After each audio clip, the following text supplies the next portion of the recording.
घड़ी। आगम आवाज कानों पड़ी, धन्य बोलो आगम आवाज कानों पड़ी। कैसे कर्म छले बंध कैसे टले, कैसे कर्म छले बंध कैसे टले, इच्छा सुनने की आगे बढ़ी। मिटे भाव भाव के मन के भरम, तो ही ठहरेगा चित्त में भरम। नित्य वंदन करे श्रद्धा मन में भरे, नित्य वंदन करे मन में श्रद्धा भरे। होवे हल्के हमारे करम, ऐ सतगुरु तेरी शरण। मिट जाए जन्म और मरण, बहु दुख सहे कितने कर्म गहे, बहु दुख सहे कितने कर्म गहे। होवे हल्के ऐ सतगुरु तेरी शरण, मिट जाए जन्म और मरण। बहु दुख सहे कितने कर्म गहे, अब तो सत्य पे चले चरण। ऐ सतगुरु तेरी शरण। पंच परमेष्टि को प्रणाम। प्रणाम करूं परमात्मा स्वरूप सद्गुरुदेव को, संयमी जीवन के सहयोगी साथी मंडल, जिन्होंने हमारे जीवन में संयम लेकर खुशियां भरी वे अनंत अनंत उपकारी आदरणीय श्री अम्मा जी महाराज, जिन्होंने उत्कृष्ट भविष्य प्राप्त करने हेतु तो हमारे उंगली पकड़कर सद्गुरुओं के चरणों में हमें जिन्होंने पेश किया वे अनंत अनंत करुणा के धारी पूज्य आदरणीय स्वर्गीय श्री पिता श्री जी एवं माता श्री जी। अंतिम वाणी का उपसंहार करने के लिए सुनने के लिए आयक वे देवानुप्रियो, आप सभी के भीतर में विराजमान भगवान आत्मा को मेरा प्रणाम है। पावापुरी के प्रांगण में लाखों की जन मेदिनी के बीच अपने जीवन का उत्तरार्ध, शास्त्र का आगमों का उत्तरार्ध, गति का उत्तरार्ध पर चल रखे थे। 48 घंटे जिन्होंने सतत देशना जिनकी निकली है, इस अवसर को निकाल के अंतिम तीर्थंकर, जिन्होंने कई उपसर्ग परिसह जीतते जीतते सर्वज्ञ और सर्वज्ञता पाई और समूह शरण के बीच में बैठकर तीर्थ की स्थापना की। प्रभु के समूह शरण में 12 प्रकार की परिषदा होती है। भवनपति व्याणमंत्र और ज्योतिषी, देव और देवियां, सन्नितिर्यंच, सन्नितिर्यंचणी, सन्नि मनुष्य, सन्नो मनुष्यणी, इस प्रकार के 12 परिषदा के बीच में, 12 प्रकार की परिषदा के बीच में, ये 12 प्रकार की परिषदा परमात्मा की अंतिम देशना सुनते हैं। और आज भी देवता तो समझ गए कि समय आया हुआ है, तो सारे इंद्र इंद्राणियां सभी वहां है। ऐसे महान लवाजमों के बीच में, अष्ट प्रतिहारी के बीच में प्रभु जो विराजमान है, उन्होंने जो जो फरमाया है उसी की सुनने की जिनकी जिज्ञासा जागी है, ऐसे मुमुक्षुक आत्मा जम्बू स्वामी अपने गुरुदेव से पूछ रहे हैं और अंतर में एक मुमुक्षता के भाव है।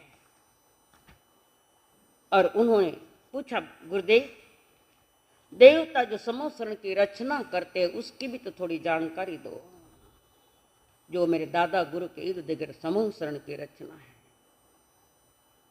24 तीर्थंकर के टोटल कितने समोसरण हुए हैं?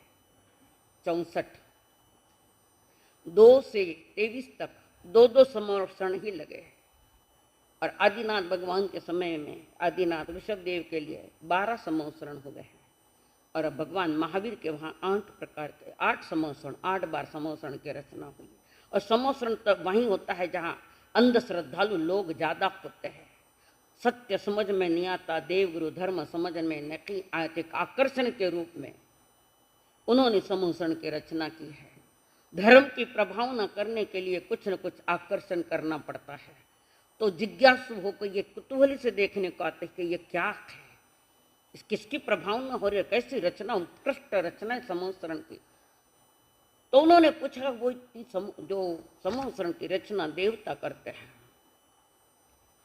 प्रत्येक दिशाओं में सीढ़ियों से लगा मार्ग होता है, जो समोसरण के केंद्र में स्थित गंध कुटी या गंध कुटी में गणधर बैठते हैं। हर एक का अलग अलग डिपार्टमेंट किया, यहाँ गणधर बैठते हैं, यहाँ केवली बैठते हैं, यहाँ श्रावक श्राविका, सबकी रचना अलग अलग है, सब एक जगह एकत्रित नहीं है। तो उस पर गंधकुटी के प्रथम पीठ तक जाता है वो सीढ़ियों का मार्ग। समोसरण में 8 प्रकार की भूमियां, चैत्य प्रसाद भूमि, जल खांतिका भूमि, लतावन भूमि, उपवन भूमि, ध्वज भूमि, कल्पवृक्ष भूमि, भवन भूमि, मंडप भूमि एवं इसके आगे स्फटिक में मणिमय वेदी है। इस वेदी के आगे एक एक के करके क्रमशः 3 पीठ है, गोल गोल करके 3 है स्टेप। और जहां पर तीर्थंकर सिंहासन पर जो कमल रखा है उससे ऊपर 4 अंगुल ऊपर तीर्थंकर देव वहां विराजमान है। ऐसा ये समोसरण जिसके 2-2 जगह 4 ही दिशा में, वहां पर समोसरण के बाहरी भाग में मार्ग के जो 2 तरफ 2 नाट्यशालाएं हैं समोसरण के बाहर, जहां आने वाले श्रोता वर्ग का वे मनोरंजन करते हैं, नाटिकाएं दिखाते हैं।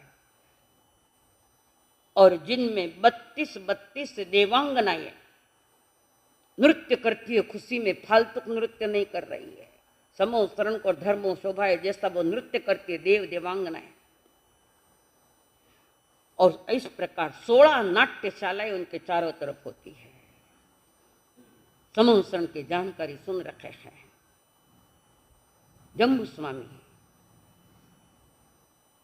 और अति प्रसन्न है। गुरु के मुख से फूल खिल रहे हैं और उस जैसे शब्द का फूल निकल रहे बाहर, ऐसे सुन रखे। उनकी जानकारी पूरी पा रखे। मेरे दादा गुरुदेव वाकई महान, आप इतने महान और आपके द्वारा मुझे दादा गुरु की जो जानकारी मिली, मेरे 3.5 करोड़ रोम राशियां खिल उठी है। गुरुदेव महान है मेरे दादा गुरु, और महान दादा गुरु का महान चेला मैं पहले प्रथम आ गया हूँ। प्रथम बोल तो सुधर्मा के बाद। तो कहते हैं गुरुदेव और भी सुनाओ ना कुछ। मन प्रसन्न है, मन में शांति का अनुभव हो रहा है, मुमुक्षुक बनकर सुन रहे। और भी बताओ ना गुरुदेव, मेरे दादा गुरु कैसे थे, उनके बारे में और भी मैं जानना चाहता हूँ। मुस्कुराते हुए सुधर्मा स्वामी ने कहा, ओह आर्य जम्बू પછી સનમ સમણા મહણાય અગારીનો યા પ્રતિક્રિયાય સેકે હિરે ગંધય દમમા આનેલી સંસાવ સમિત ખયાય કહમ જનાનમ કદમ સનમ સે શિરમ કહમ નાય સુયસાસ જાણા દિનમ વિકુદાતયનમ आहा स्वयंभो हि जहाँ निसंतं के नए से कुशले मय से अनंत नानी अनंत जसंसिनो चक्कु पहेति यस्सा जाना इदमं जदि इम जपे उडम अयम दिनें विसासु तसाय देखा रजय पाणा चनि चनि चहि वंशिकपन्ने दिवे वदमं समयम उदाव शेषवदंसि अभिभूनानि निराम गंधे धीमं क्षेपा अनुत्तरस्व जगन्सि विजयं गंता अतीते अभे अनाम से भूय बन्ने अन्य आचारी अहंतरे धीरे अनंत चक्कु अनुत्तरम तपई सूर्येवा वैरो यदिदेव तमं पगासे अनुत्तरम ब्रह्ममीनं जिनानं नेहा मुनिकासो आसुपन्ने इंदेव देवान महानुभावे सहस्रनेया दिविनं विसिद्धे ते पन्नया अक्षय सागरे वा मोददिवाहि अनंत अनाय देवा अक्षय मुखे सखे व देवा मम ते वीर्येनं परिपूर्णवे सुदर्शनेवा नगसवसिते सुरालयेवा सिमुदागरे विरायेने गगुरववे स्वयं सहस्रानो जयनानं त्रिकण्डके पण्डकवे जयन् तेजोयने नवनवे सहस्रे उद्धुसितो यत् सहस्रमे उठे नवे चित्तै भूमिवट्टे जं सूर्या अनुपरिवर्तयन्ति ते मवन्ने भवनन्दने यस्मिन्द्रदिवेते धीमहि ते भवये सद्मपगासे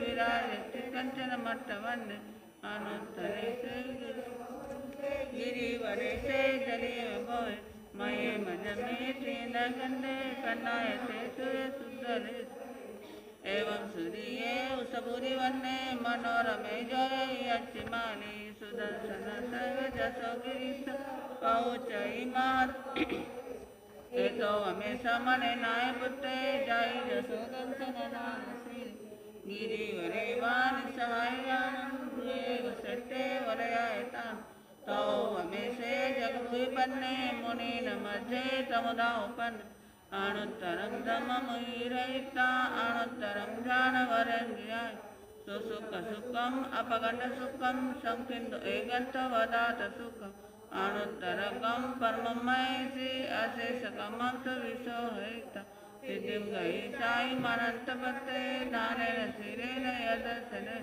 सुखे सुनाए जसामलिया जसिंह दिव्यते एवं कन्ने थनेम वसदान अनुत्तरे चंदोवतारान महानुभाव गन्ने सुवा चंदन माउसतम एवं मुंडम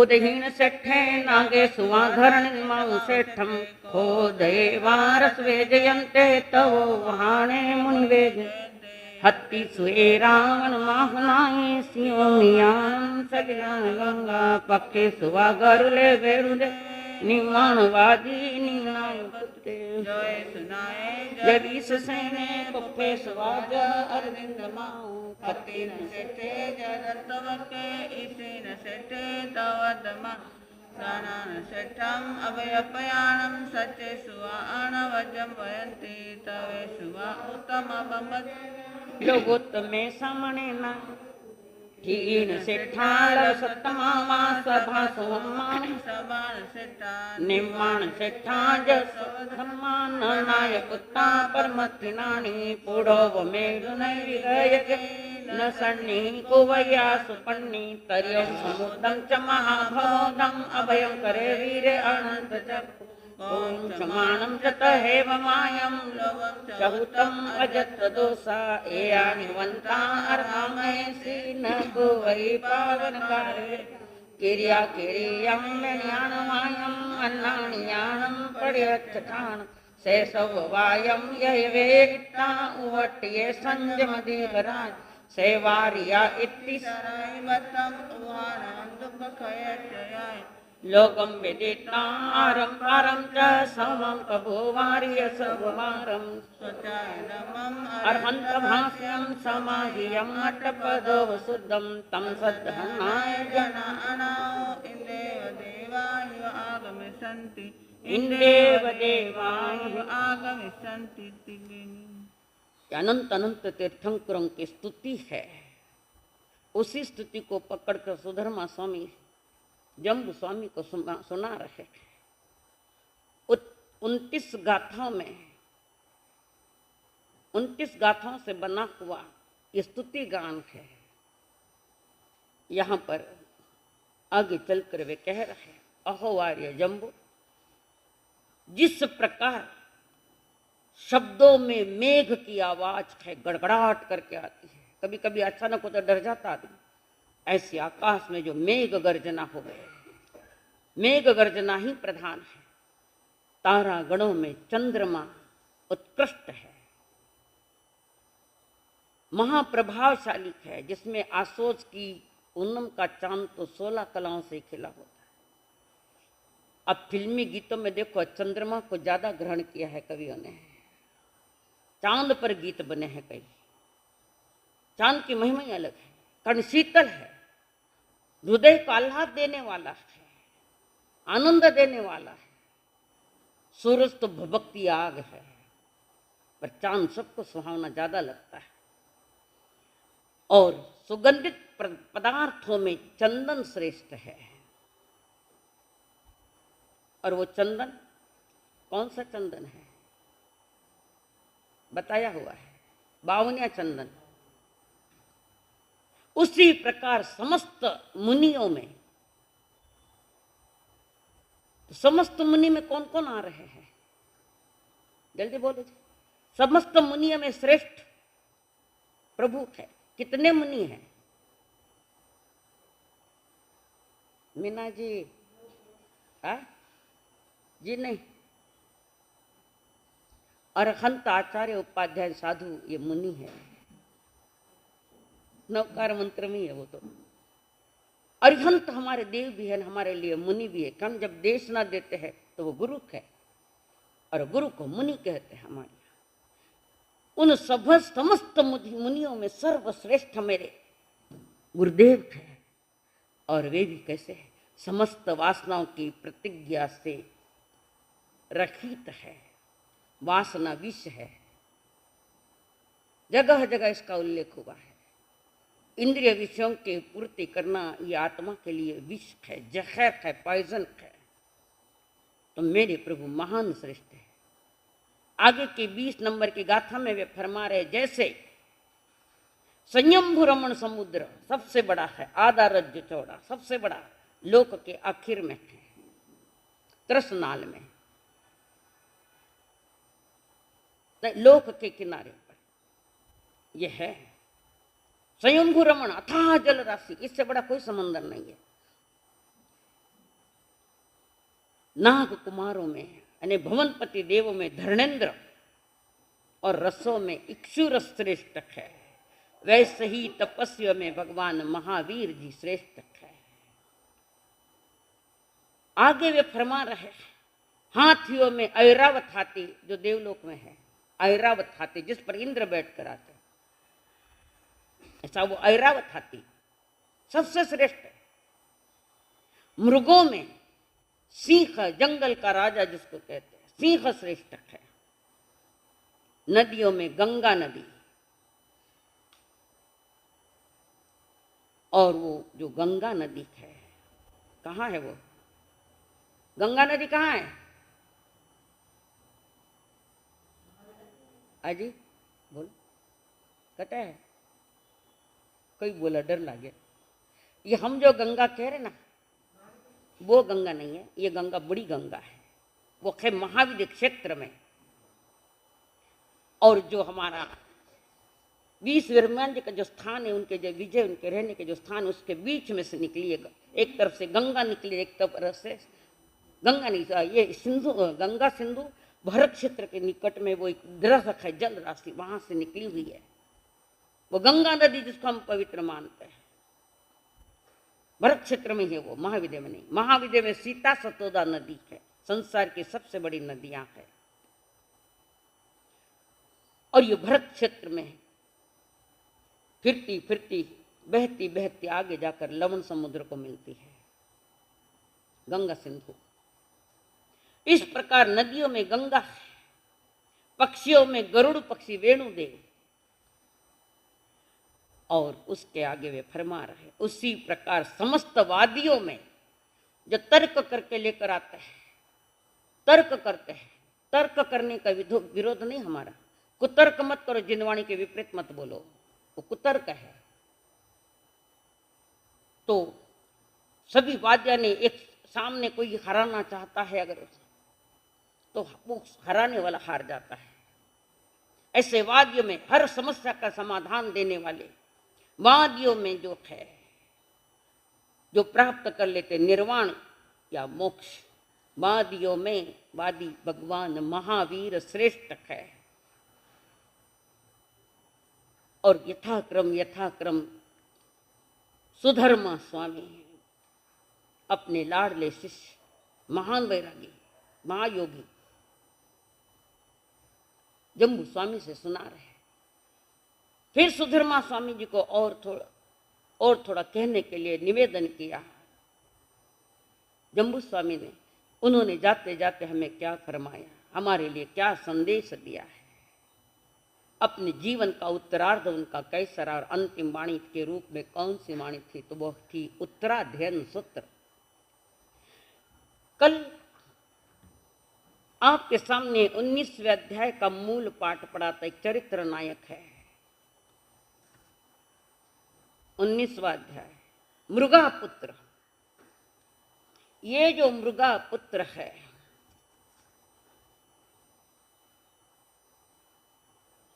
ये अपने महलों के झरोखों में बैठे हुए हैं। मृगा पुत्र 8-8 रमणियां आजू बाजू में, कोई पंखा झाल रही है, कोई शरबत लेकर आई है, सुगंधित द्रव्य लेकर आई है, सभी पत्नियां सेवा में बैठी है मृगा पुत्र जी के। कोई गीत गा रही है, कोई वाद्य बजा रखी है, कोई पंखा झाल रखी है, कोई मधुर गीतों से अपने पति को रिंझा रहे मृगा पुत्र। और मृगा पुत्र एक दिन झरोख में बैठे हैं, घर के रूम हॉल के या घर में कोई भी झरोख में बैठे हुए हैं ऊपर रूम में, और वहां पर सारी रमणियां हैं और वो बैठे हैं, सुन रहे हैं। आमोद प्रमोद चल रहा है मृगा पुत्र का, और आमोद प्रमोद के बीच में सहज मृगा पुत्र का ध्यान रोड पर गया, नीचे गया सड़क पर, जहां पर एक मुनिराज भर दोपहरी 12 बजे भिक्षा के लिए जा रहे हैं। ईरिया वही का शोधन करने नीचे देखते देखते जा रहे हैं। साधु को नीचे क्यों देखना सर? जीवों की रक्षा खातिर वो ईरिया समिति है। और मुनिराज शांत भाव से, महान तपस्वी मुनिराज वहां से जा रहे थे, और मृगा पुत्र का ध्यान उस तरफ गया। जो मुनिराज है उनकी तरफ गया, और अचानक मन के परिणाम सारे पलट दिए हैं। उत्कृष्ट परिणाम आ रहे कि ऐसा मैंने कभी देखा था, इनके जैसे मैंने कभी देखा था, मुझे याद नहीं आ रहा है। सोच रहे चिंतन की गहराई में जा रहे, मैंने ऐसा कभी देखा था। और चिंतन की गहराई में जैसे ही गए तो उनको अपना पूर्व भव याद आ गया। जाति स्मरण ज्ञान जिसको कहते हैं, जाति स्मरण ज्ञान भवी अभवी दोनों का ही हो सकता है, कोई खास बात नहीं है, बड़ी मति ज्ञान का भेद है वह जाति स्मरण। उन्होंने देखा और ज्ञान में मैं पूर्व भव में साधु था, और वहां से मैं देवलोक में जाकर यहाँ आया हूं। सुग्रीव नगर के राजा बलभद्र और पत्नी मृगावती की कोख से इस पुत्र का नाम बलश्री रखा गया था, परंतु वो माता के नाम पर उसका नामकरण हो गया मृगा पुत्र। मां मृगा है ना, तो मृगा पुत्र ने मृगा का पुत्र है, वो नाम ज्यादा प्रसिद्ध हो गया है। और जैसे ही वो दृश्य देखा, सारा वातावरण बदल गया। और देखकर रमणियों को छोड़कर माँ बाप के पास आ रहे हैं। मृगा किस लिए आ रहे हैं समझ में आ गया? किस लिए आए? क्या मारकन के वास्ता हो? आज्ञा ले ने मारी कहीं नहीं, पाड़ी हारी वस्तु समझ। माँ बाप के पास जा रहा है, सब चित्रपट अतीत का दिखाई दे रहा है, गतियों के दुख दिखाई दे रहे हैं सारे। और वहां पर मृगापुत्र अपने माता पिता के पास जाकर कहते हमें संयम की आज्ञा दो, हम संयम लेना चाहते हैं। राजा का पुत्र राजकुमार है, सत्य का जब अनुभव होता है तो असत्य अपने आप छूट जाता है। और वो माँ बाप के पास आता है, मुझे आज्ञा दो। हुआ क्या? दीक्षा लेनी। यानी 8 रमणियाँ, वो अगर दीक्षा ले तो वो भी ले ले, हमारा क्या गा, तुम भी दीक्षा ले लो। किसी के लिए किसी का काम रुकता नहीं। ये तो हमारा अज्ञान है कि मेरे सिवाय कौन करने वाला है। या ज्ञान दशा, किसी का काम किसी को लेकर कभी रुकता नहीं है। संसार चलता रहेगा, बहता रहेगा, परिवर्तन होता रहेगा। और वो मृगा पुत्र कहे आज्ञा दो। बेटा तुझे हो क्या गया? माँ तुम्हें क्या बताऊं। जैसे मुनिराज को देखा मुझे अपना जाति स्मरण आ गया। जाति स्मरण ज्ञान में लाखों भाव देख सकते हैं, पर सारे सन्नी पंचेंद्रिय वाले होने चाहिए। बहुत कुछ निहारा देखा। और माँ कहते बेटा अचानक तुम्हें क्या हो गया ये? तब मृगा पुत्र अपने माँ से कह रहा है, माँ मैंने जो जो कुछ अनुभव किया इस संसार में, जाति स्मरण ज्ञान में, अतीत को लेकर वर्तमान तक, वे सारे भयानक दुखों को अब मैं सह नहीं पाऊंगा। अरे तुम्हें किसने कहा? किसने नहीं कहा, मेरे ज्ञान ने कहा, मुझे अतीत का ज्ञान मुझे हो गया। माँ बाप खूब समझा रहे हैं। और बेटा मृगा पुत्र कह रहा है, माँ तुम मोह में खो, मैं निर्मोही होना चाहता हूँ। मैं मोह से निर्लेप होना चाहता हूँ, मैं उनसे अलग होना चाहता हूँ। माँ संसार के 4 गति के दुख देखे वहां कह रहे। 58 नंबर की गाथा है, देखो मृगा 19वें अध्याय की। हुयासने जलंतम मिच्यासो मैसो वीव दड्डो पक्कय पवसो पाव कम्मे किम पावियो। माँ पाप कर्मों से घिरी मेरी चेतना जब नरक में भी गई तो परमाधामी देवियों के साथ, देवों के कारण परमाधामी देव जो भवनपति के ये परमाधामी देव, उनके देर में अनंत बार काटा गया, अनंत बार मेरे टुकड़े किए गए, अनंत बार न फेंकना ऐसी जगह मुझे फेंका गया। एक समय के लिए भी हमारे चित्त में शांति न थी। कितने कितने दुखों से मैं आया हूँ, दुखपूर्ण वहां के भोग भोग कर, दुखों का भोग करता हुआ मैं यहाँ आया हूँ। माँ नरक गति के दुख देख कर आया, पशु योनि में भी मैं देख कर आया। नरक गति की 10 क्षेत्र वेदनाओं की चर्चा इसमें है कि 10 प्रकार की जो क्षेत्र वेदनाएं होती है, अनंत गर्मी, अनंत शीत, अनंत सब अनंत में है। इतने कीचड़ी कीचड़ अनंत। फिर परमाधामियों के मार सहन करना पड़ी। माँ मैंने बहुत दुख झेले नरक में। वहां से निकला तिरिंच में आया तो कभी सुअर की तरह उल्टा लटकाया गया और मुझे जलाया गया। उस योनि में मैं कभी भैंसों की तरह मुझे भैंस बना और वहां पर हम लोगों ने मुझे काट काट कर खाया। सारे दुखों का ही दुख ये संसार है। जिन्हें संसार दुख में समझ में आ गया, वे भाग्यशाली आत्माएं व्रति महाव्रति बनकर अपना कल्याण करती थी। 10 प्रकार के क्षेत्र वेदना ने उसका वर्णन किया।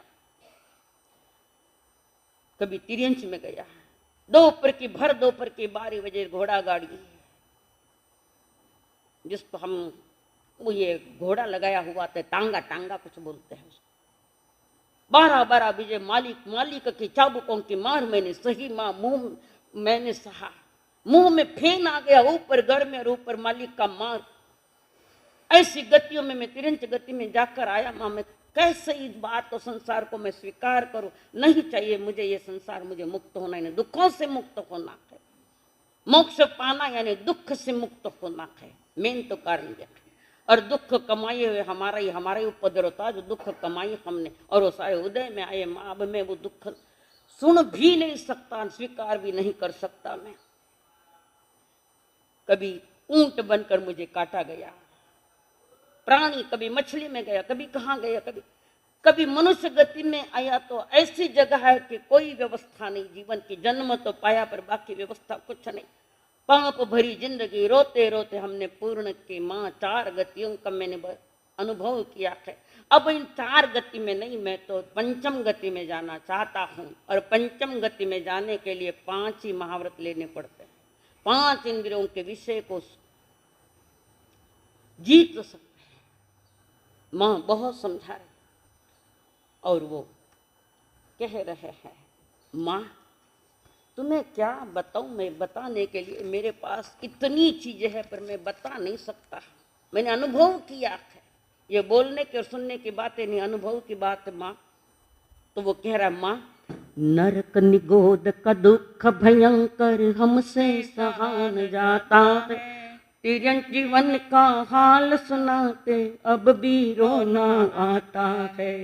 नरक निगोद का दुख भयंकर सहान जाता है, तिरंग जीवन का हाल सुनाते अब भी रोना आता है। देव बने तो भी चैन न पाए, देव बने तो भी चैन पाए। राग रंग में जीवन लुटाए, मास रुधिर की अंधेर कोठी, पाव ऊपर और नीची चोटी, पाव ऊपर और नीची चोटी। गर्भ के 9 महीने हमने काढ़े इस हालात में, जो तुम न सुनो तो कौन सुनेगा, तुम साथ नहीं दोगे तो साथ कौन होगा, हमारी भी सुनो। नरक निगोद के दुख भयंकर हमसे सहान जाता है। अनंत बार नरक में गया, देवलोक में वही भोग और वही मार, इंद्रों के मार, कभी किसी की मार, वहां का भी दुख देखा। स्वर्ग में सभी सुखी नहीं थे, असंख्यात जीव वे भी दुखी आ गए। दूर दूर डोंगर सादरे कहते स्वर्ग अच्छा है, नहीं वहां भी दुख के कई कारण है।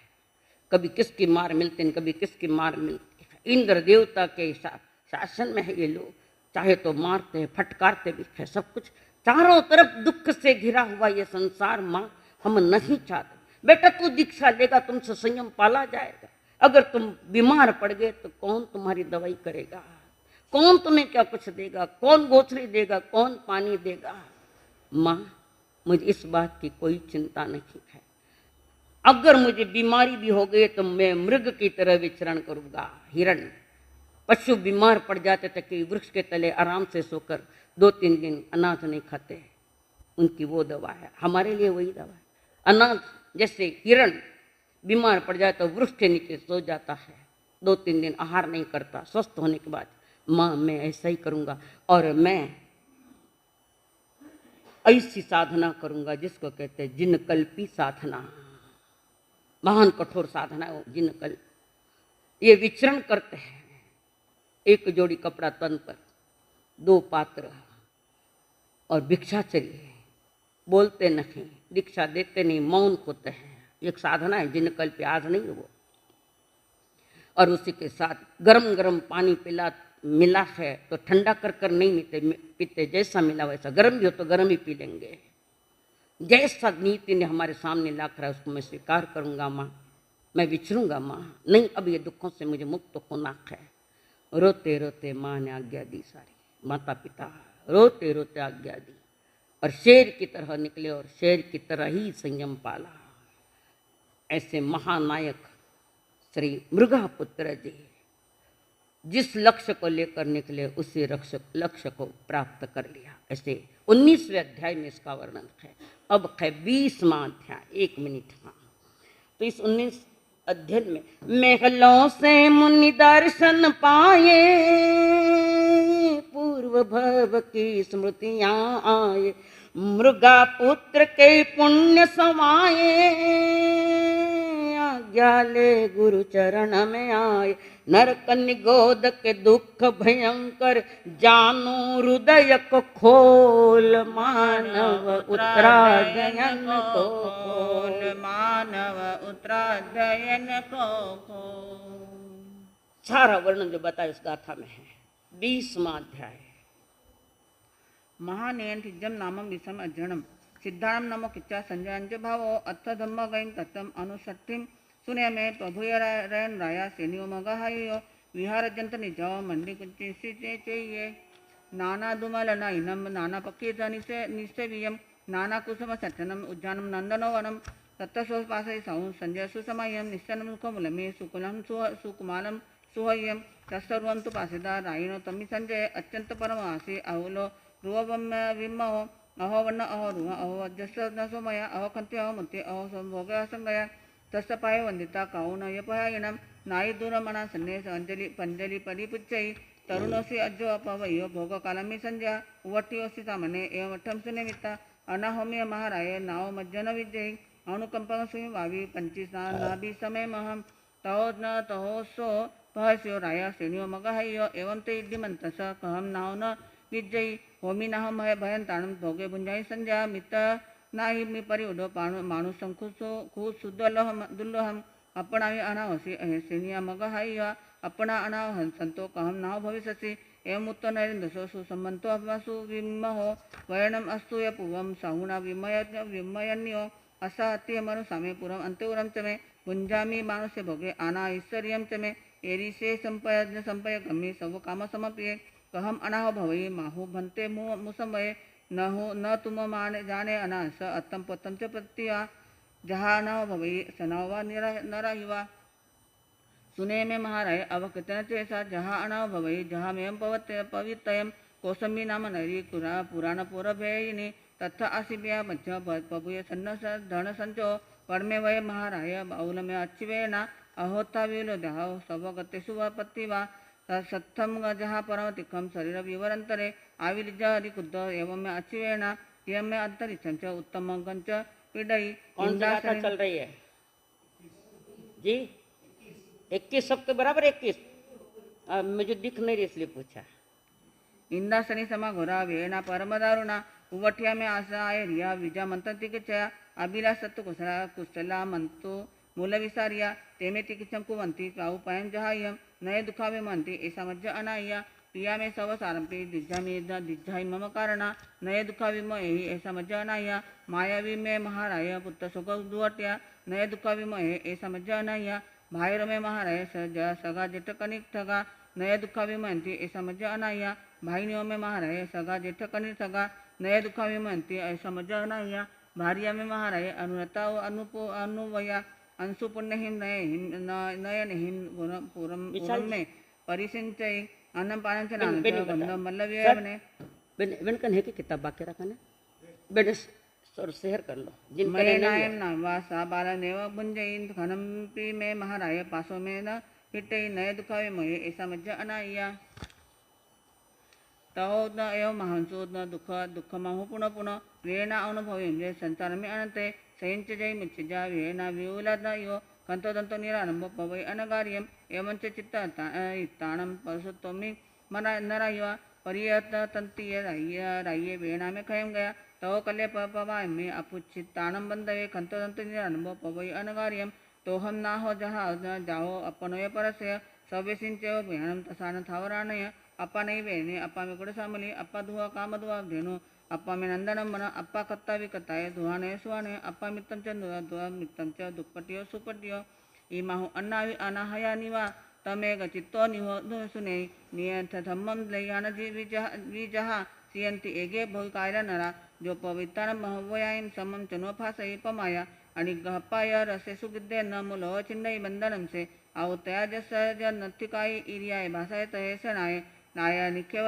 दुगुंचनाय न विरजायम अनुजाय मंगम चिरंपि से मुंडरुई भविता अथिर वये तव नियमे ही भट्टे चिरंपि अपान किले सहिता न पारे होयु संपराय ओलेव मुठी जसे असारे अयंतीय कुड़ कहावनेवा राडा मणि वेरु लियपगासे अमह गए होयसु जानयसु कुशील लिंगम धर इह धार इत्ता इस जैन जीव भुव इत्ता असंजय संजय लप्पमाणे विनि घायमाक छेसे चिरंपि विसंतु वियंबा जह कालकूडम हनाई सत्तम जह कुगय्यम ऐसो धमो विसो वन्नो हनाई व्यार इवावि वन्नो जे लखणम सुवेण सपौंजमाणे निमित्त कौव हल संपगाड़े कुहेड़े विद्या सवदार जीवी न गच्छई शरण तम्मि काले तमम तमेनेव उसे असिले सया उद्न सया दुहि विपर्यामो वे संदावे नरगम तिरक जोने मोणम विराहे तो ओसाहु हुवे उद्देश्यम कीड़म न्यागम न मंचे किंचे अनेस निजम अग्नि विवाह सव भक्ति भविता इत्तो चुये गच्छे कट्टु पावम नतम आर्य कंत चित्ता करे जन से कने अपरिया दुर्पा से नाहि मति मोहंत पते पच्चानुतावे दयावेन निरथ्या नगर होइसु तस्स जे उत्तमठम विभज्या समय इमे विषय नति परे विल्लोए दो विषय विजय तत्तलोए एवे एमे वहा चंद कुशल रुवे मग्गम रहितु जुनुत्तमानम कुररी व्याभोग रसानुगिद्धा निरट्ट सुया पर्यावमे स्वचान मिहाय सुभाष्यम इम अनुशासनम नानुगुणोवयम मग्गम कुशिलान जहाय सवम महानियंठान वयपयणम चरितमायर गुणनीनतो अनुतरम संयम पालियाणम निराशवे संख व्यानकमम उगैठाणम व्यूलुत्तमं ध्रुवम एवुगदेवी महातवो धणे महामुनि महापैण्यमायसे महान्यंथिजमिनम महास्वयं से कहा हे महया वितरण तुठोय शनिराय इन बुधाओ कयंजलि अनाहतम जावम सुट में अवबुदंसियम तुज्जम सुलद्धम कुशम अनुसजम लाभा सुलद्धाय तुम्हें मयसी तुभ्य सहाणाय बंधवाय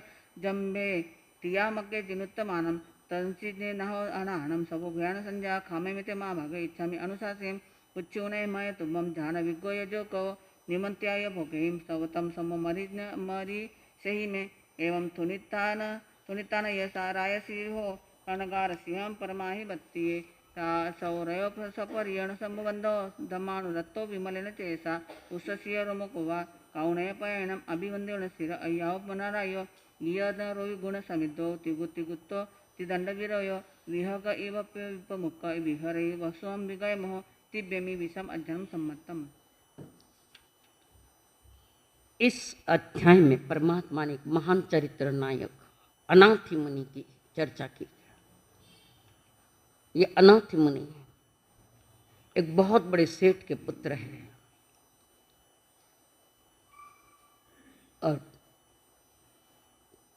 कुमार अवस्था जवानी में शादी हो गई, पत्नियां भी आ गई। अचानक अनाथि मुनि को शिरोवेदना हुई, महाभयानक शिरोवेदना। माँ रो रही है, पत्नियां रो रही है, पिता रो रहे हैं, मोह का परिचय सभी देर में सबकी तरफ देखता रहा।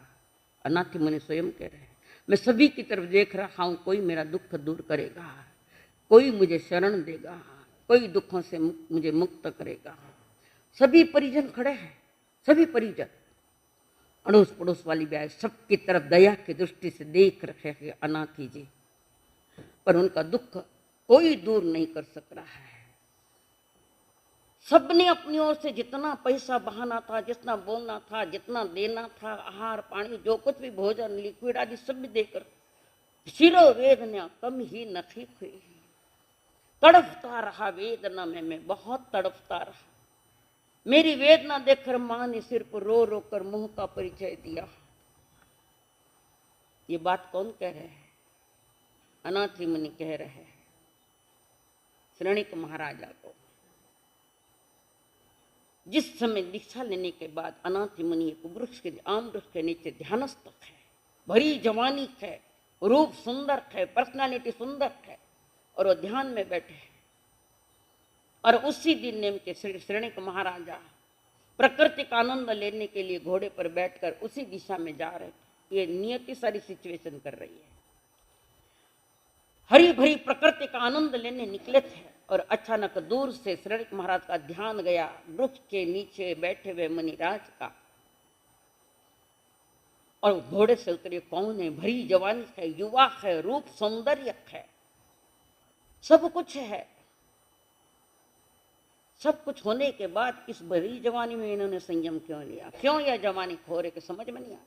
धीरे से मां बैठे, मुनिराज ध्यान में है, वो बैठे हैं चुपचाप, मथन मंदा में नहीं, कुछ नहीं, ध्यान में भंग होता है।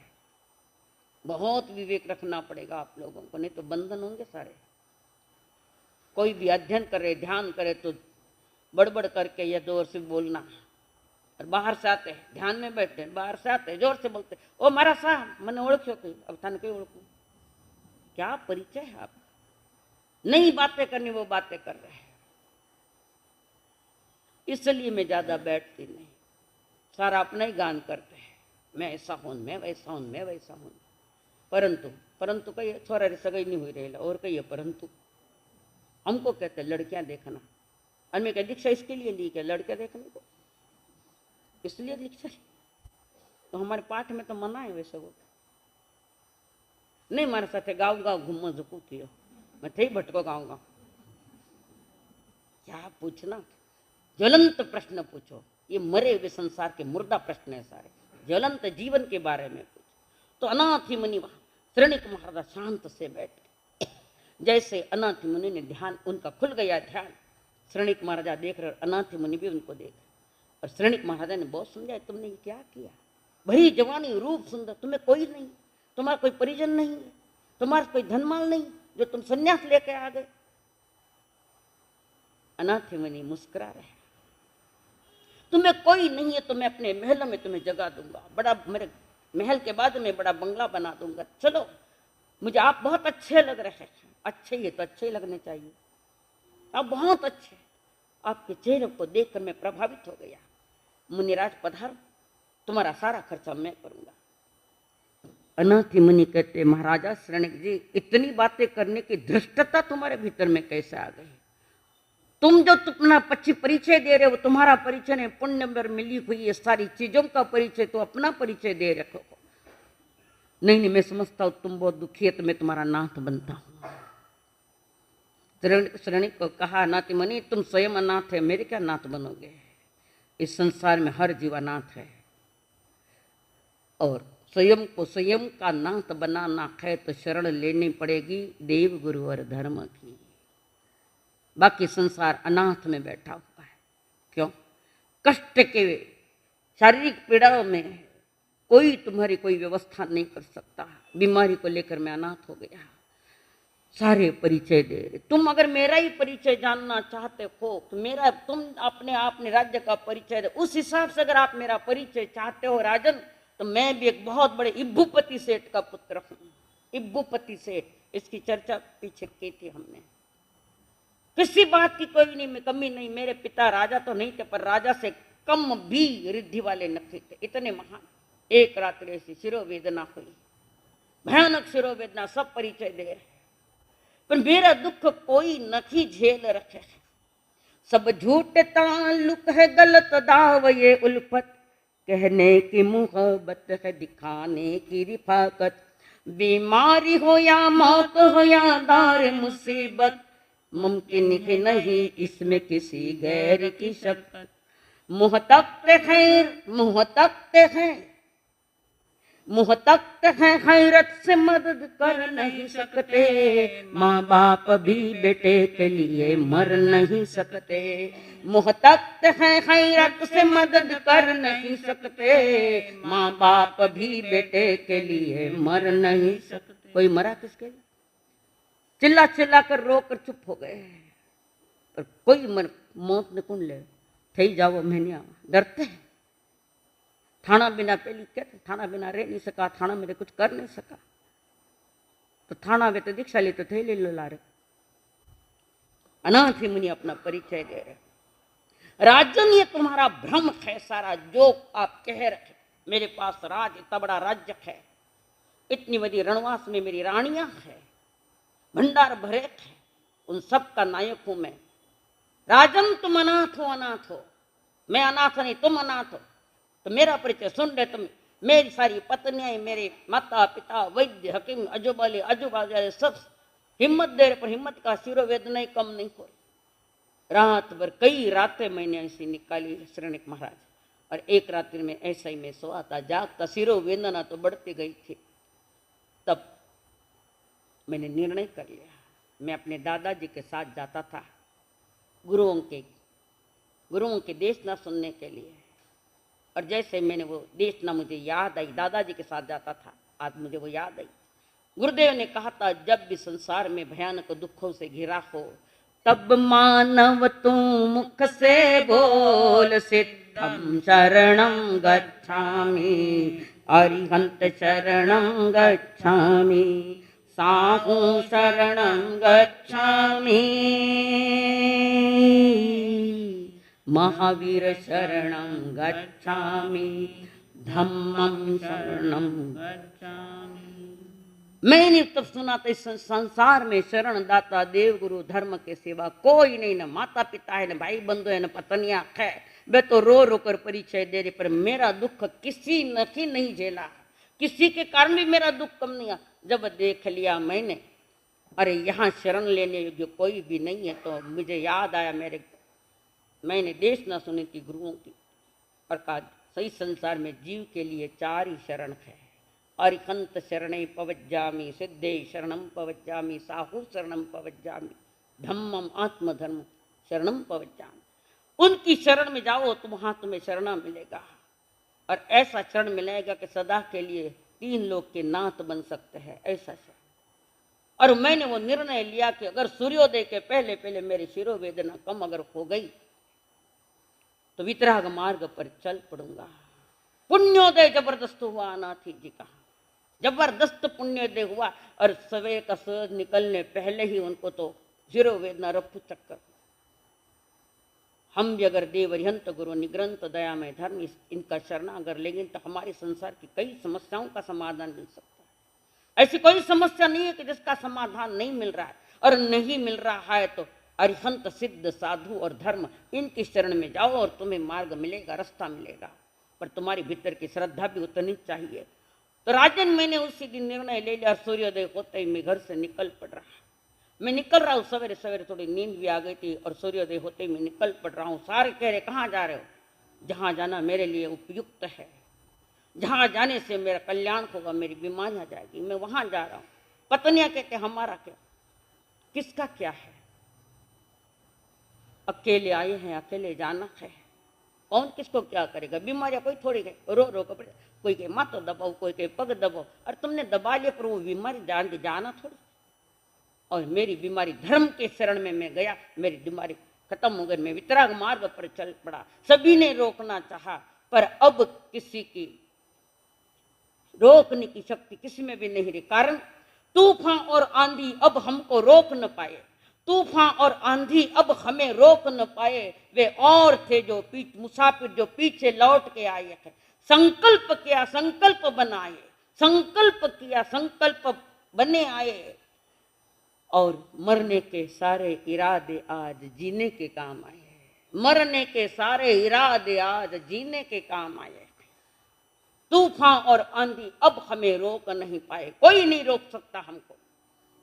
हमारा जो निर्णय और जो संकल्प पूर्वक हमने किया है वो पक्का है, संकल्प मजबूत है, उससे कोई मुझे डिगा नहीं सकता। कारण संसार के दुखों को नष्ट करने में, शारीरिक असाता वेदनियों को दुख दूर करने के लिए तो एक ही शरणा है, देव गुरु और धर्म।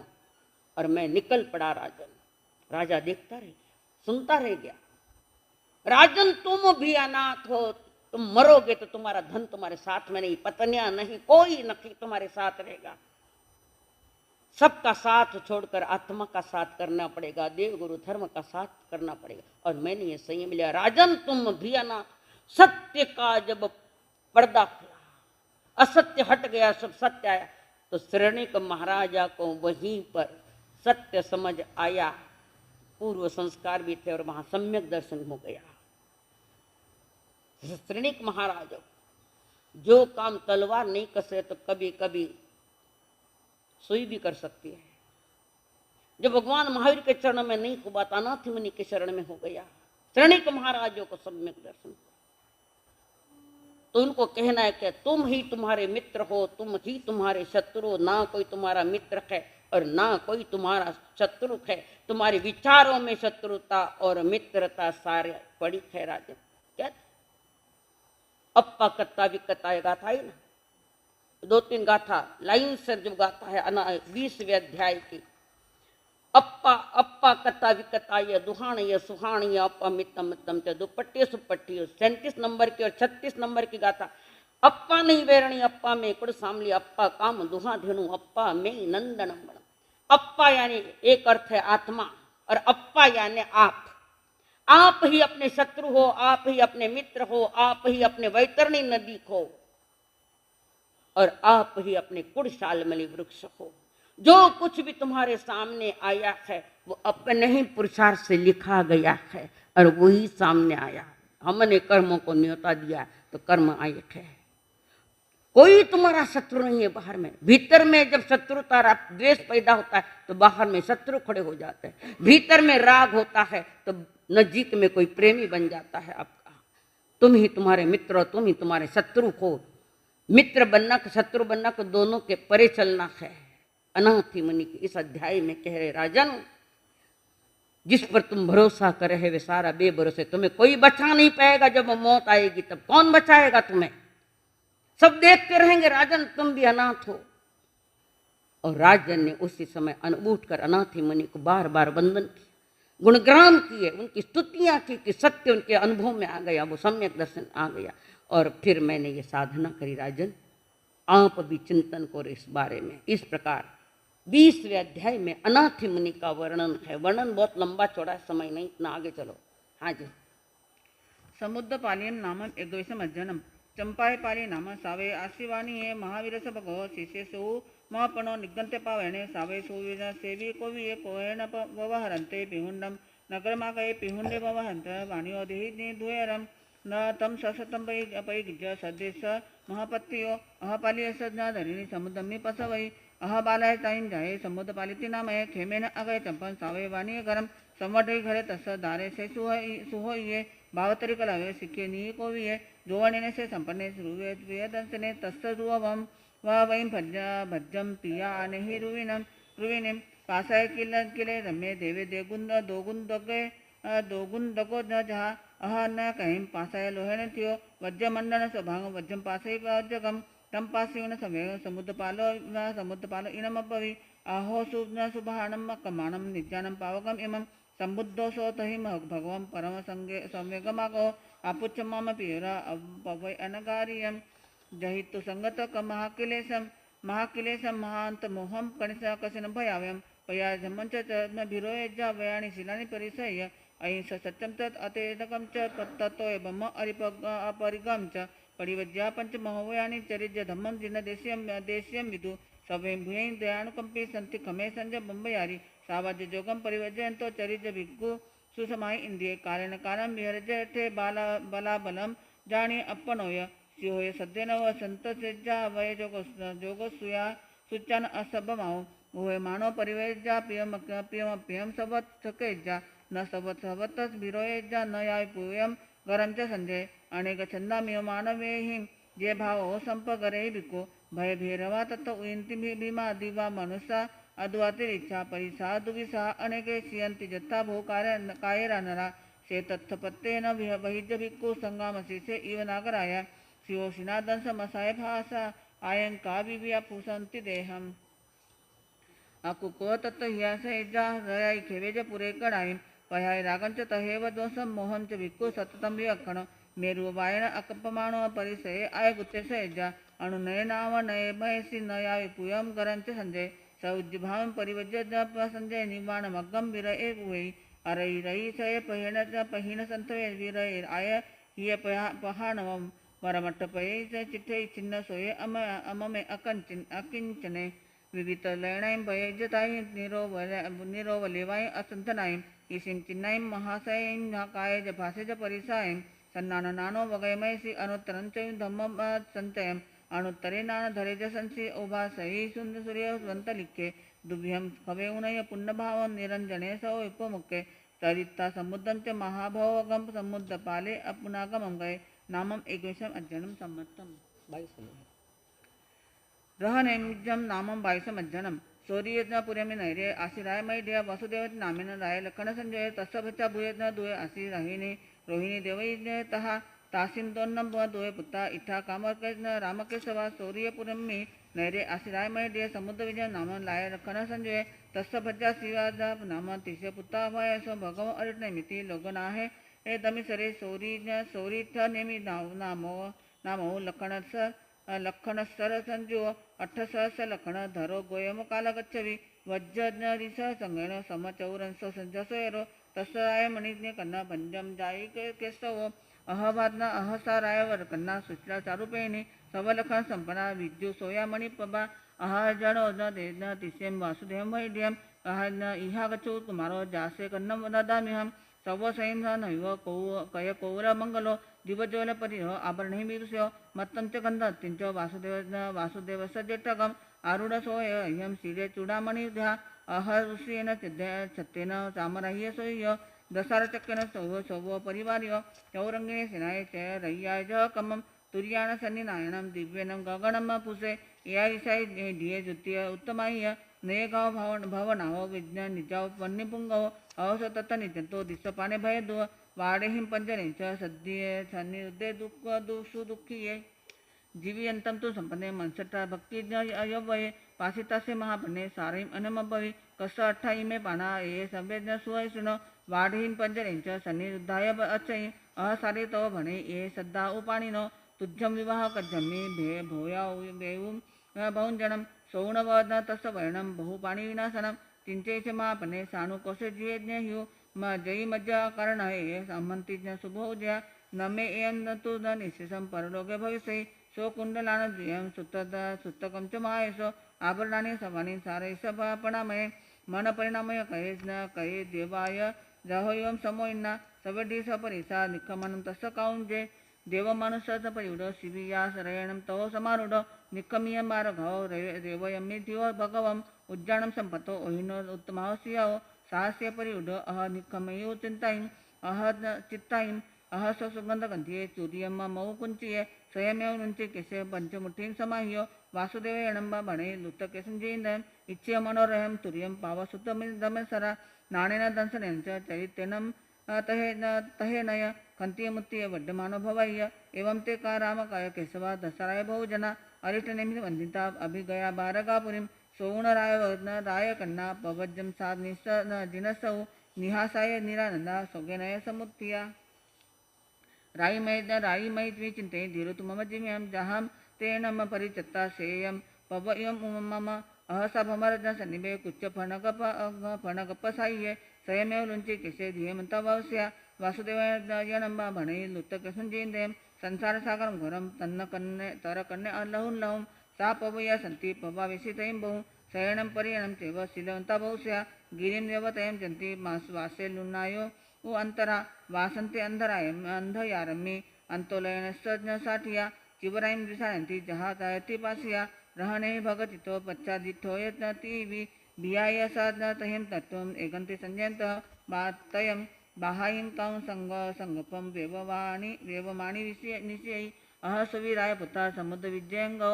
भियं बावैठ्यं न दत्तो इमं वन्न बक्कमुदारे रहणे अहं मध्ये सुरुवे चारुभासिनी ममं भया हि सुयणो न ते पीडा भविष्ये एहिता भुञ्जमो भये बाणुसं कुसुद्दुलं भूतभोगितो पश्चा जिनमकं चरिष्यामो जत्तुनमर्हं रहनेमिं भगतं भग्गुजयं पराजयं रायिम असमन्ता अप्पाणु सवरेतते अहसरायवर कन्ना सुट्या नियमं वये जायं कुलं च शिरं च रक्षमाणितयं वये जहि शिरुवेण देशमणो ललियेन नरकुबरो तहावितेन इच्छामि जहिषि सकं पुरन्दरो पखन्ते जलिं धूमकुलेन्द्रासं निचन्ति वन्तुं भूते कुले जाय गन्धने धीरतु चेषु कामि ज्योतिं जीविकार्णवन्तम् इच्छेषि आवेयुं सेम ते मरणं भवे अहंच पोकराश तंच शांदकवन्नो महाकुले गन्धनमो संयमो नियोचर जयितं कायसि भविं जयसिनार्यो वायुधवढ अठ्यव भविष्यति गोवालो बण्डवालो जहा तवगनिस्तरो तद्वनिस्तरो एवं मानिसरो न तंपि सामनसं भविष्यसि तीशेषो वैणं सचा संजायं सुभाष्यं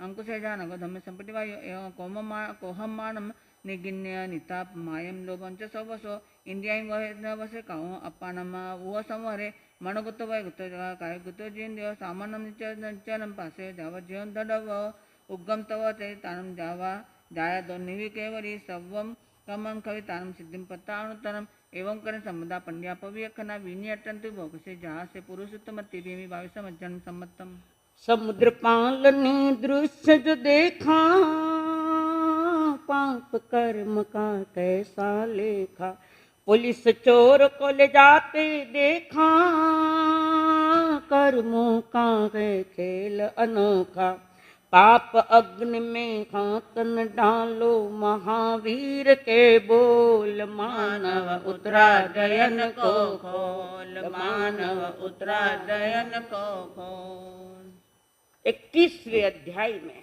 जो वर्णन आया है समुद्रपाल ये कौन है समुद्रपाल?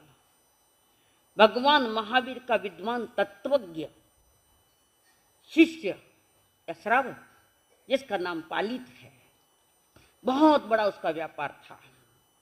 वो अंग देश की राजधानी चंपापुरी का निवासी था और समुद्र में चलने वाले बड़े बड़े व्यापार वो करता था, अन्य देशों में जाकर। पालित। और ऐसे ही एक बार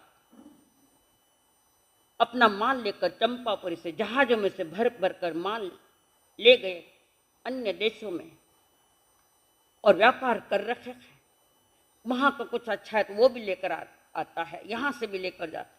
उसकी नीतिमत्ता, उसका न्याय, उसकी नम्रता, उसका विवेक, उनका विनय, वहां के लोग, उस देश के लोग बड़े प्रभावित है। उसमें भी एक श्रावक वहां का बहुत प्रभावित था पालित से, और उन्होंने निवेदन किया, मेरी कन्या है, शादी योग्य है, हम चाहते आपके साथ उनकी शादी कर दूं। और पालित ने स्वीकार लिया और शादी कर दी। अपना कार्य निपटा कर व्यापार आदि बिनज बेचने के बाद वो निकले हैं। पालित जहाज में बैठकर जा रहे, पत्नी भी साथ में। वो पत्नी गर्भवती थी। अपने देश में जाने की, चंपापुरी में जाने की तैयारियां, और जल प्रपोत में यानी जहाज, बड़े बड़े जहाज में सामान लेकर पत्नी से चल रहे। अभी किनारा आया ही नखी, सागर का किनारा आया नखी, उसके पहले ही पालित को पुत्र हो गया जहाज में ही, वहीं लड़का हो गया। और उसका लड़के का नामकरण जहाज में जन्म लेने के कारण, समुद्र में जन्म लेने के कारण उनका नामकरण हुआ। क्या नाम हुआ? समुद्र पालिय। पालिय पिता का नाम और समुद्र में जन्मा, समुद्र पालिय नाम रखा गया। पुत्र की परिपालना माता पिता करे, सारा वैभव है, पर वैभव के साथ धन का वैभव, धर्म का वैभव उनके पास बहुत था। महान धार्मिक प्रभु का परम शिष्य श्रावक, अपनी मर्यादाओं में कभी दोष नहीं लगाने और तत्वों के प्रति गहन अध्ययन और श्रद्धा और अनुभूति है। ऐसा वो पालिय, जिसका पुत्र निकला समुद्र पालिय, जैसे भरी जवानियां ही शादियां हुई। अपने महल के झरोखों में बैठे और रोड पर देखते देखते अचानक चित्र दिखा कि 4 पुलिस एक आदमी के हाथों में बेड़ियां डालकर उसको ले जा रहे हैं। चोर। वो कौन से पूछ, ये चारों के चारों क्यों घिरे है इनको, ये कौन है? तो पिताजी कहते, बेटा ये सारे चोर इन्होंने अपराध किए हैं तो पुलिस ने पकड़ा है और ले जा रहे हैं उनको से सजा देने के लिए। सुन लिया। कुछ देर के बाद शस्त्र लिए हुए लोग जिनके साथ चल रहे हैं, चारों तरफ घिरे हुए हैं और बीच में चल रहे हैं लोग। पुनः पूछा समुद्रपाली ने, ये कौन है? ये इस देश के नेता है, इस देश के नेता है, उनकी सिक्योरिटी सुरक्षा है, तो ये सारी पुलिस उनके साथ है और उनका ध्यान रखें। आज होते नेता के पास बंदूकें वाले सारे चारों तरफ गिरे हुए हैं। कोई भी पद पा लिया तो खतरा तो और ज्यादा मोल ले रहे हैं। रात दिन ध्यान रखना, हजारों हजारों लोग उनकी सिक्योरिटी में होते, चाहे वो राष्ट्रपति हो चाहे प्रधानमंत्री हो, सब भयभीत है। और समुद्रपाल ने वो देखा, फिर पिताजी को पूछा, ये क्या है? ये राज के नेता है, उनकी सुरक्षा के लिए सारे जा रहे। 2 दृश्य सामने आए हैं और समुद्रपाल दोनों ही उस दृश्यों से चिंतन कर रहा है। फिर सोचा कि इस अपराधी को सजा देने के लिए पुलिस ले जा रही है, कारण ने अपराध किया। मैं भी तो कहाँ निरपराधी हूँ, मैं भी संसार का अपराधी हूँ। अपराधी हूँ तभी तो जन्म लिया इस संसार में आकर। मैंने भी महान अपराध किए हैं, कर्म इकट्ठे किए हैं अपने अज्ञान दशा में, अपनी मूर्खता में, ना समझ में मैंने कितने कर्म इकट्ठे किए हैं। मैं भी अपराधी हूँ संसार का। और माता पिता को कहता है कि बस अपने अपराधों से मुक्त होकर मेरा वो अधिकार जो है वो प्राप्त करूंगा, और वो अधिकार है सिद्ध होने का अधिकार। मैं भी सारे अपराधों से मुक्त हो जाऊंगा। माता पिता को कहा, समझाया, ओके नहीं, मैं भी जेल में हूं, समुद्र पाल जेल में है ना, माँ तो कहीं हलाओ, हाँ कौन आप बोले, संसार एक जेल है, 24 जेल है दंडक, उसमें सर्वोत्कृष्ट जेल है मनुष्य की। बंधन तो है, शरीर का बंधन, कर्मों का बंधन, संसार का बंधन, परिजनों का बंधन, धन का बंधन, सब बंधन ही बंधन। इन बंधनों से मैं घिरा हुआ निर्बंध होना चाहता हूं, और माता पिता ने आके आज्ञा दी और उन्होंने श्रवण धर्म स्वीकार कर लिया पंच महाव्रतों, और वे समुद्रपाल मुनि आगमों का अध्ययन कर रहे हैं, साध्वाचार का उत्कृष्ट पालन कर रहे हैं, विशुद्ध संयम पालन करके सर्व कर्मों का क्षय करके समुद्रपाल सिद्ध बन गए हैं। ये है तो हर जो समझदार वो समझेगा कि मैं जेल में हूँ, चाहे वो शरीर की जेल हो, चाहे इस देश की, इस संसार की जेल है, सारी जेलें हम जेल में है। आप मत समझना मैं मुक्त हूँ, जेल में पड़े हैं सारे जीव। इस जेल से मुक्त होने के लिए महापुरुषों ने महाव्रतों का वर्णन किया, अष्ट प्रवचन माता का वर्णन किया, और महावीर के शासन में जो 5 महाव्रत उस महाव्रत को ले लिया, मुक्त हो गए। आप भी अनुभव करो मैं जेल में हूँ। अगर आपको अनुभूति हो जाए कि मैं जेल में, और जेल में दुख के सिवा है क्या, पराधीन का जीवन है, जो अनुभव करेगा वो समझेगा कि ये मार्ग क्या है, मुक्त होगा। ऐसे समुद्र पाल मुनि मुक्त हो गए। उसके बाद अगला जो वर्णन चल रहा है, रथ नेमी, जो अरिष्ट नेमी भगवान के भाई है और जिनके चचेरे भाई है देव के नंदन श्री कृष्ण महाराज अरिष्ट नेमी भगवान। गृहस्थ अवस्था में एक बार अरिष्ट नेमी ने उनको एक शंख दिखा, शंख, और उन्होंने वो शंख बजाया। वो शंख बजाने में हर एक की ताकत नहीं लगती, काम नहीं आती। कृष्ण महाराज का वो शंख तार सहज मजे में अरिष्ट नेमी ने उठाया और शंख बजाया। कृष्ण महाराज को जैसे आवाज, अरे बाप रे, मुझसे भी शक्तिमान है यहाँ कोई जो शंख बजा रहा। कृष्ण महाराज ने जानकारी ली कि मेरे शंख को बजाने वाले ये अरिष्ट नेमी मेरा भाई है, मेरे आगे कोई नहीं होना चाहिए। कृष्ण की सोच है, मेरी शक्ति के आगे किसी की शक्ति नहीं होनी चाहिए। उनके शक्ति के आगे सारे तीर्थंकर शक्तिमान, मान शक्तिमान। और उन्होंने सोचा कि मेरे से ज्यादा इनमें शक्ति है, तो इनका शादी विवाह कर दूं ताकि शक्ति कमजोर पड़ जाएगी, शारीरिक शक्ति। विज्ञान भी मान रखा है, पर शादी के बाद ब्रह्मचर्य व्रत पालना कठिन है, तो ये शक्ति कमजोर होती जाती है। लगता है इसमें आनंद है, आनंद क्या, शक्ति क्षीण होती जा रही। हनुमान जी कैसे शक्तिशाली हुए, कन ब्रह्मचारी है, ऊपर से विमान से गिरे थे, पत्थर तोड़ गया, उनको कुछ नहीं हुआ, शक्ति है उनके पास। ब्रह्मचर्य की महिमा बहुत है, अपनी शक्ति का संचय संभाल के रखना, उसके लिए इस दिशा से थोड़ा हटना पड़ेगा। और कृष्ण महाराज सब सखियां सब समझा रहे। कृष्ण महाराज ने सबको कहा, सत्यभामा को कहा, रुक्मिणी को, सबको कहा कि उनको तैयार करो अरिष्ट नेमी भगवान को शादी के लिए। सभी ने प्रयत्न किया, कुछ नहीं हुआ। अरिष्ट नेमी कहते कोई बोल नहीं करना, हमें शादी नहीं करना। फिर कृष्ण महाराज ने समझा दिया भैया, और वे बोल रहे कृष्ण महाराज, उन्होंने कोई उत्तर नहीं दिया अरिष्ट नेमी भगवान ने, तो मौन हो गए। तो उन्होंने समझ लिया कृष्ण ने कि मौनम स्वीकृति दर्शन, स्वीकृति, मौन स्वीकृति दे रहा है। जो बोलने इसका मतलब इनके स्वीकार है और तैयार की। और राजमती के साथ संबंध बनाए विवाह के लिए। महान धर्म की धारी राजमती, और जैसे कृष्ण महाराज तोरण पर जा रहे हैं शादी के लिए, परिजन है, सभी देश के राजा है, लाखों के जनमेदिनी है। अब बार नहीं चले, कोरोना है, और इतनी तो वैसे भी नहीं है। 56 करोड़ बाराती थे। कितने? तो आधा बॉम्बे तो पकड़ना ही पड़ेगा। 56 करोड़, आधा बॉम्बे का, आधा भारत पकड़ो, इतनी बाराती। सभी देश के राजा उनकी शादी में सम्मिलित थे। कुछ राजा मांसाहारी थे और कुछ शाकाहारी थे। बारात आई, बिल्कुल नजीक आई, और प्राणियों की आवाज आने लगी। अरिष्ट नेमी भगवान ने पूछा सारथी से, सारथी आवाज किसकी आ रही है? मेरे कानों में वो आवाज आ रही, वे चिल्ला रहे प्राणी जो बाड़े में बंद किए थे, उनकी आवाज मुझे सुनाई, सहन नहीं हो रही, क्या है ये? सारथी ने कहा मैं क्या बताऊं, आप पूछ रहे मुझे बताना ही पड़ेगा। आपका विवाह है राजमती के साथ, आपकी बारात में कई मांसाहारी राजे भी आए हैं, उनके लिए भोजन की व्यवस्था, इसलिए वो प्राणी बंद किए है, वो प्राणी बंद कर दिए। भोजन बनेगा, जो जो खाते उनके लिए।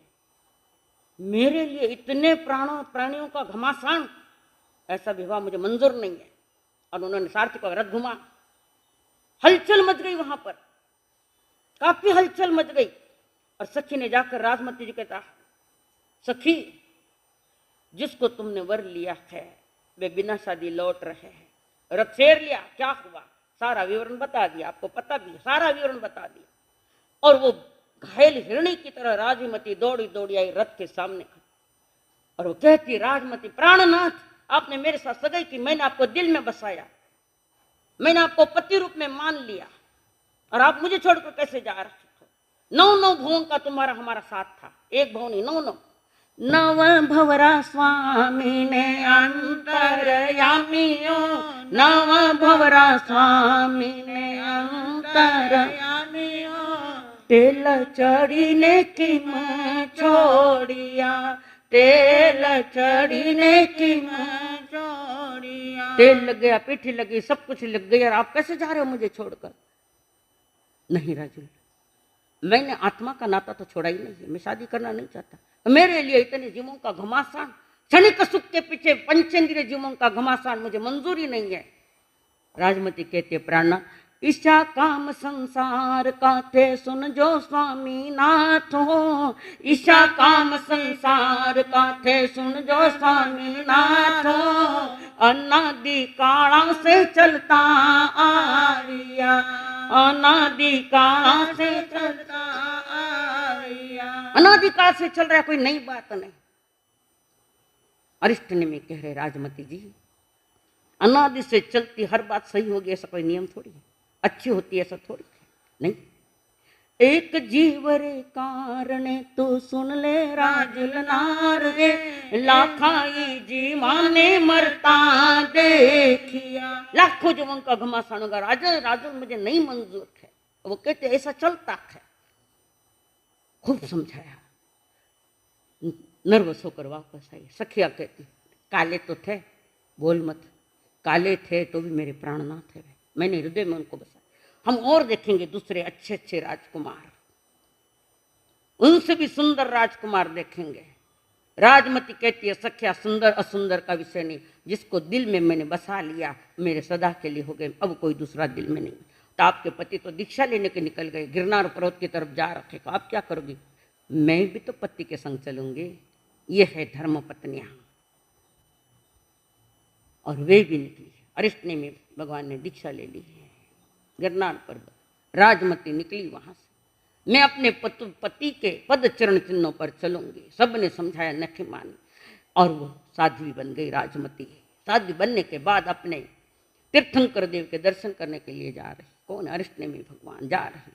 खूब बारिश थी, गुफा में खड़ी हो गई और भीगे हुए वस्त्र को सुखाने लगी। राजमती को पता नहीं था कि वहां उनके देवर साधना में बैठे हैं। अंधेरी गुफा थी, ध्यान में नहीं।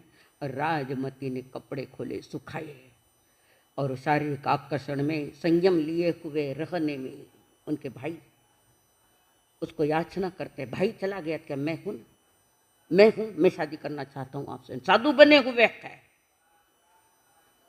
और जैसे उसने अपने सारे शरीर को ढक लिया अपने कपड़ों से, और वहां पर फटकारती है, तुम्हें शर्म नहीं आती? जिन्होंने मेरा ग्रहण किया था वो मुझे त्याग कर चले गए, और तुम उल्टी की है को चाट रहे हो, तुम्हें शर्म नहीं आती? भाभी फटकार रही है देवर को। महाराज, एक अंधक सर्प होता है महाभयानक, और वो किसी को काट ले तो पानी नहीं मांगता। और कोई ऐसे मांत्रिक लोग आते हैं वो जहर उतरवाने के लिए, और उस नागराज को वापस बुला के जहर खींच ले। वे मर भी जाए तो जहर खींचते नहीं, ठीक है, मर भी जाए, ऐसा विष है ये। और तुम ये क्या कर रहे हो?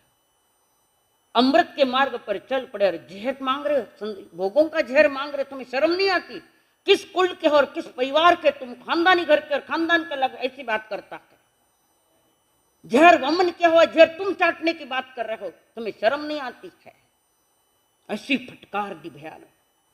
और रथ ने मैंने उठकर क्षमा मांगी, अपने अपराधों की सजा ली, क्षमा मांग ली। और राजमती भी निकल गए पति के पग के कदम पीछे। और अरष्टनी में भगवान के 56 दिन पहले राजमती को केवल ज्ञान हो गया। नारी की गौरव गाथा ये हमारी सतियाँ है, महान सती। सती नहीं बन सकते तो शालीन तो बनो, कम से कम शालीन रखो। यहाँ तक सीमित नहीं है वो धर्म। जीवन के हर क्षेत्र में हमारी शालीनता दिखनी चाहिए। कैसे चल रहे, कैसे कपड़े हैं, शादीशुदा भी कैसे बाल खुले हैं, किधर लटकाती हैं, किधर चलती हैं, कैसे क्या कर रही है, समझ पाओ, समझ। नरक गति के रास्ते क्यों खोल रहे हो आप? जीवन संयमित हो, भली ग्रस्त भी हो तो मर्यादा युक्त जीवन हो। अपनी संस्कृति, अपनी मर्यादाएं जो कह रही उसमें जीवन की शोभा। ये फालतूपणे में भुर बाल भुतने जैसे उड़ता ही रहे, ये क्या लिपस्टिक लगा लेनी ये। और इस शील और शालीनता के शासन में हम आइए। हमारा धर्म शील शालीनता से प्रारंभ होता। और राजमती मोक्ष को पधार गई। ऐसे ये करुणा भरे हृदय, करुणा भरे हृदय से नेमी पशुओं की पुकार है सुनी। करुणा भरे हृदय से नेमी पशुओं की पुकार है सुनी। अहिंसा के वे पुजारी हैं, रथ को मोड़ा संयम धारी। रथ ने मी को स्थिर किया और चली संयम की ओर। मानव उतरा दयन को खोल, मानव उतरा दयन को खोल, मानव उतरा दयन को खोल। वीर प्रभु के अंतिम क्षण के रत्न जटित है बोल। मानव उतरा दयन को खोल, मानव उतरा दयन को खोल। उत्तराजन खोल दिया, अब क्या खोलना है? संकल्प सुधा। आगे तिवे पढ़ते तंजा सुत्थागमे अर्थागमे तदुव्यागमे, इस तरह 3 प्रकार आगम रूप ज्ञान के विषय में जो के चलगा तालम जम वैदम बच्चा मेलम हिणकरम अचकरम पयहिनम विनयनम जोगिनम घोषिनम सुट्टुदिनम दुट्टो परिचम। अकाले कहो सज्जाओ, काले न कहो सज्जाओ। असज्जाए सज्जाइम, सज्जाए न सज्जाइम। बनता गुणता विचारता ज्ञान और ज्ञानवंत पुरुषों की अभिनय आश्चर्य की है तस्म इच्छा हमें। 36 नंबर पर पेज नंबर 8। हवा द्वारा बजने वाले वाद्य यंत्र, हारमोनियम, पियानो, बांसुरी, बिगुल, वीणा, तबला, ताल, झांझर आदि वाद्ययंत्र। कोई संगीत किसने सीखा है, वाद्य भी सीखा है तो उसकी मर्यादा कर लो, इससे ज्यादा नहीं बजाएंगे। या अगर नहीं सीखे, नहीं करना है तो सबका भी त्याग करो। जाओ जीव रखो, चाहे वर्ष भर रखो, चाहे महीने। अब विशेष प्रसंग पर कभी आपने कोई आ रहा, आपको संगीत आता है, वाद्य बजाना, विशेष प्रसंग के लिए आपके लिए खुला है, बाकी बंद। 37 नंबर स्वयं बस, ट्रैक्टर, लॉरी, कार, 2 व्हीलर चलाऊंगी नहीं, और चलाते हो तो मर्यादा करूंगी इन चीजों की, कि स्वयं अपने लिए, सामूहिक के लिए नहीं, स्वयं वैयक्तिक अपने नाम पर बस, ट्रैक्टर, लॉरियां, 2 व्हीलर अपने नाम की जो है उसकी मर्यादा करो।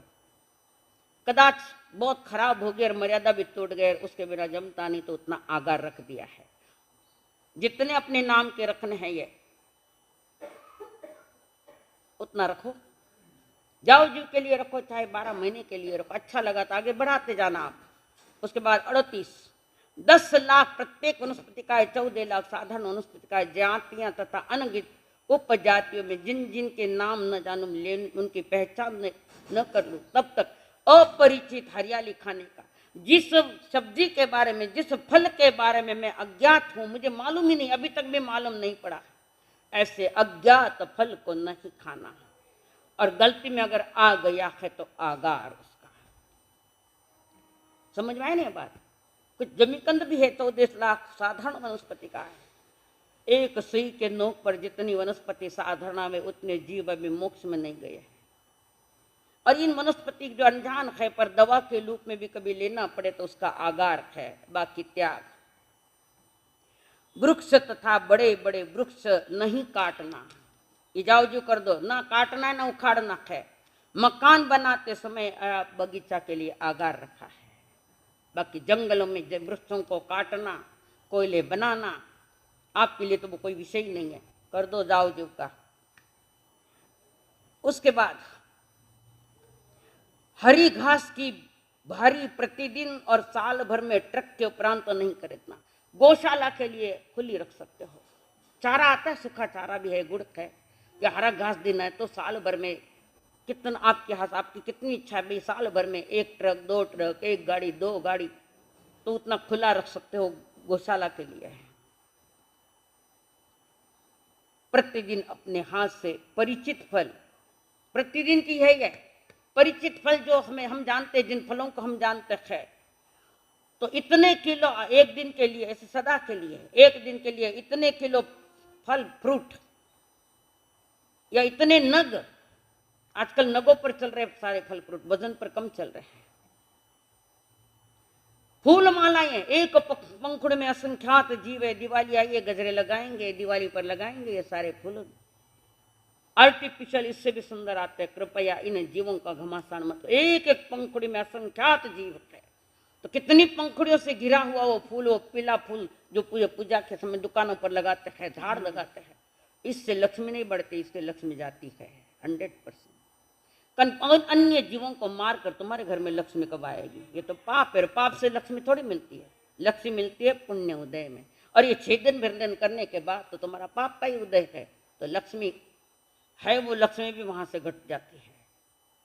पूजा में कोई फ्रट रखते हैं, नहीं रखा तो अच्छी बात है, रखना है तो एक खाद रख दो, नहीं रखना हकीकत में तो फिर भी तुम्हारी वो परंपरा है, तो परंपरा के अनुसार कितना खुला रखना है आप जानो, जाओ जी के लिए या साल भर के लिए। अपने घर के लिए साल भर में कैरी अचार डालो, साल भर को कितनी कैरियों का डालना है, चाहे तो थोड़ा ज्यादा रख लो भले, पर साल भर में इतनी कैरियों का ये होगा, कितनी कैरियों खाने तुम समझो। नींबू अचार, मिर्ची अचार किलो पर रखो, काचरियारो अचार लाली भाई मांगे कितना। और एक बात ध्यान रखना, वो कैरी तोड़ने का जो आता है ना, कई कह रहे कोई तो थोड़ी कहे, कई भी कहे अड़के तहा आप लाते हो, आजू बाजू वाले मांगने आते हैं, है ना, आप भी देते हो, मदद करते हो, पर जब तक उनके हाथों से वे कैरिया उस शस्त्र से कटती जाएगी ना, तब तक आपका भी बंधन साथ में चालू है, जिसमें क्रियाएं लग। अगर देना ही पड़े भाई, अभी स्वजन है परिजन है तो रख लो इतने के, बाकी तो हर एक को मत दो, जो जहां तक वो छेदन वेदन चलेगा सारी क्रिया आपके सर पर आएगी। हाँ देखो, नींबू का अचार, मिर्ची का किलो पर रख दो, जितने रखना है उतने रख लो। करवंदा, गुंदा, आंवला, काचरिया, साल भर के लिए कितना अंदाज लगता है, तो चाहे तो ज्यादा रख लो, कम करो तो अच्छी बात है, छेदन भेदन बचेगा। समझ में आ रहा है? आंकड़े डाल दो, नींबू कितना के भाई करे तो कहीं भाई लोग कभी कह दे हमारा हाथ दुकान लगे, जरा छेदन भेदन कर दो, मर्यादा सभी की मर्यादा ही कर लो, साल भर में कितना लगता है। नहीं तो आपस में धनी भी लुगाए बैठ घर में सोच लो कि भाई कितना कितना थे, कितना करो, मैं कितना करूँ, मैं कितना करूँला थे, कितना करूँला, उस हिसाब से रख लो। पर्यूषण के 8 दिन लीलोती नहीं खाना।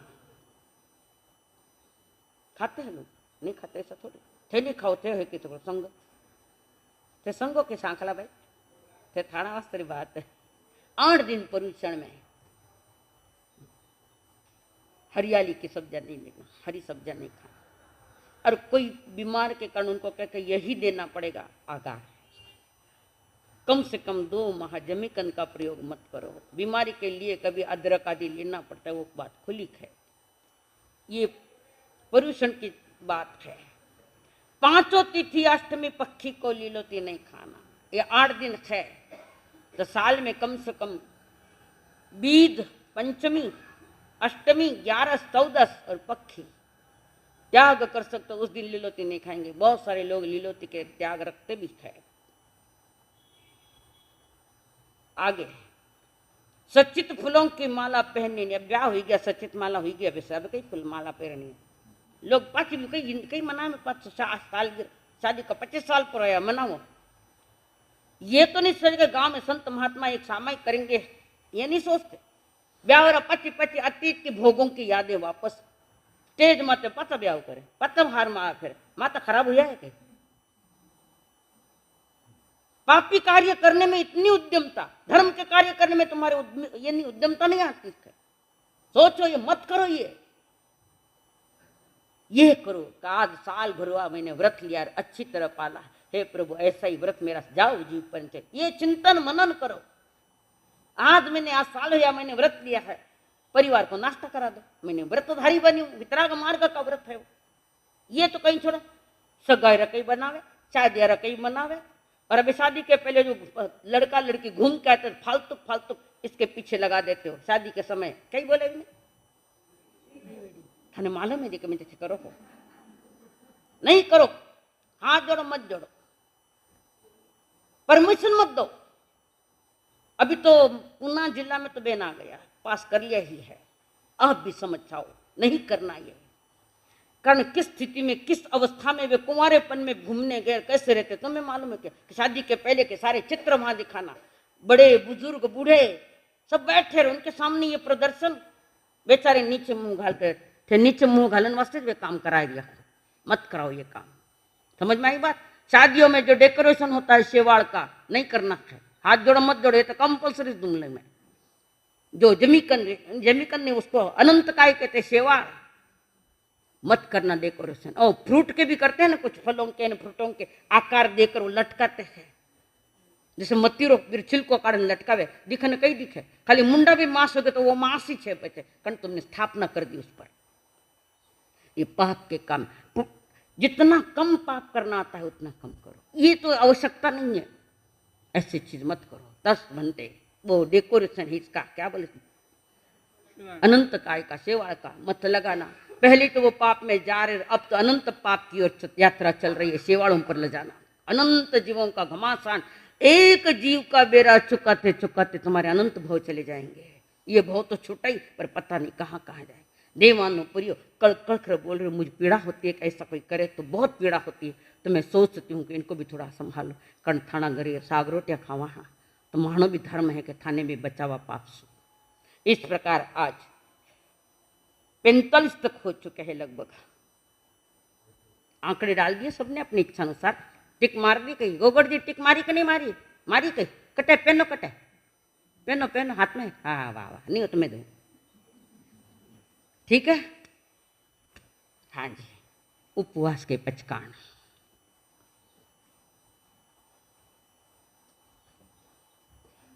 आयम्बिल के पचकान, एकासन